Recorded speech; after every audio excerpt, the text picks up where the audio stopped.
Morning, everybody. How you doing today?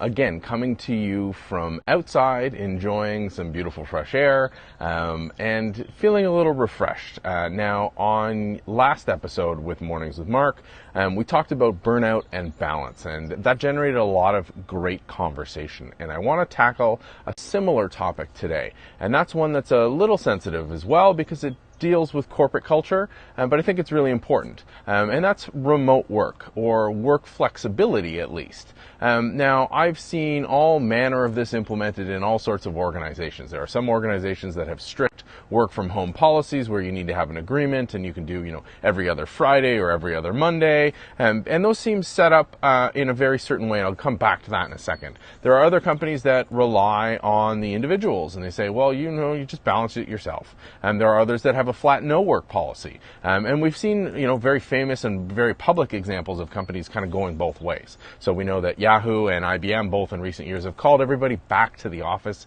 in the name of collaboration. But there's an interesting sort of counterbalance or concurrent event that's happening where we're seeing more and more companies switch to open office concepts. So we know the big cube farms. I've seen some startups that are terrifyingly packed in, but that stays as they grow into bigger companies where essentially you've got all these people, all these developers built into like a pen, and then there's others, famously Joel Splosky at Fog Creek, or previously at Fog Creek, said like, oh, here's how we built our office, and everybody's got their own individualized space. And all of these things are very culture specific, organizational specific, team specific, people-specific decisions. But unfortunately, there's a reoccurring theme that I see through a lot of them, and I think this comes back to burnout and balance that we talked about on the last episode of the show, is that very rarely are these set up for individual optimum outputs, because everybody is different. So you can't have one solution, regardless of what that solution is. You can't have one solution that applies to everybody and expect everybody to be at their optimum. But there are some things that you absolutely have to ensure that you do not have in place, because they're signs of other weaknesses. And that's a big challenge organizationally in general, where we apply a solution in one area to really cover, to try to address a problem, but really that problem's in a completely other area and we're not actually addressing the problem. So the biggest one is the initial hesitation of a lot of folks to allow people to work from home or to work flexible hours and things like that, because management doesn't have the trust in them to deliver what they're supposed to deliver, or they have no way of measuring what they're actually getting out of their employees. This is not a work from home problem. I mean, it hits up in work from home, but that's a bigger problem as well, because people just assume that your bum's in the chair, you're being productive. And we all know nothing could be further from the truth.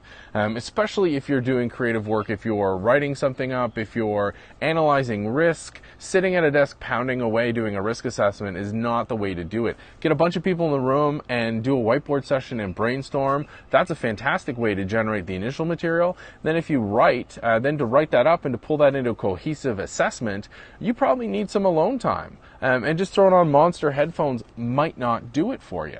Again, there's no clear answer here. There's no one-size-fits-all answer. And I think that's really what I want to drive home, is that you can't have a general, this is how everything has to be done, and expect a group of individuals to all be at their optimum. And I think this really comes down to building trust with your employees, and employees having the trust in their managers and the self-awareness to come up and say, listen, I don't work well in this type of cube environment or in this type of isolated environment, or I don't work well remotely. I know plenty of folks who cannot stand working remotely. They do not like working in isolation. They need to be around people. All of these things are fine. I'm not saying that one of them is better than the other. I know what works for me, but you need to know what works for you. And once you know that, you need to be able to articulate that, and you need to be in an environment that allows for that.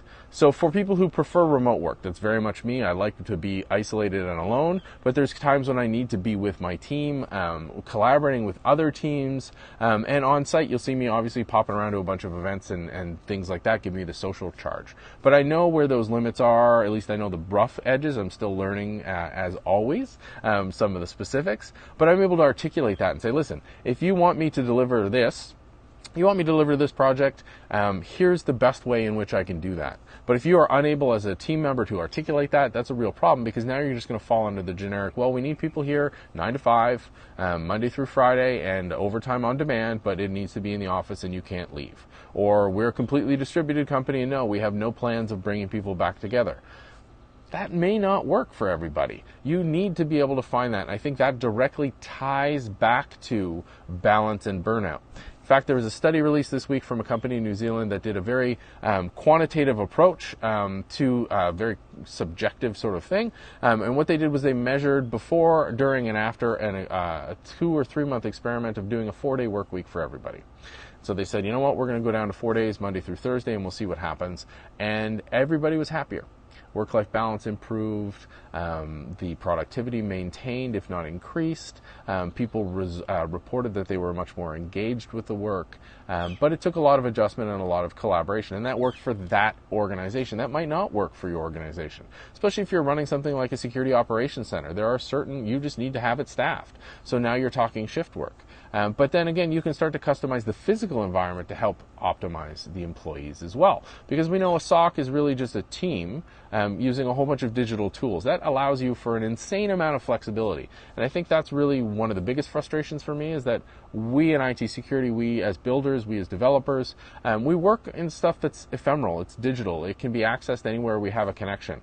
So why are we letting old models dictate where we work, how we work? And don't get me wrong, I'm a huge fan of face-to-face. I'm a huge fan of collaboration. And you need to, even for remote workers, you need to see people face-to-face, break some bread, shoot the breeze together.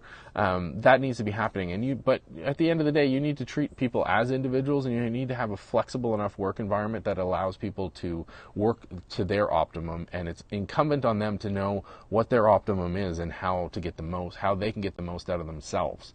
Very tricky. Lots of fuzzy areas, not trying to dictate or preach here, just trying to highlight what the challenges can be. What's your experience with this? What do you think? Where's your stance? Let me know online at marknca, in the comments down below, or as always by email me at markn.ca.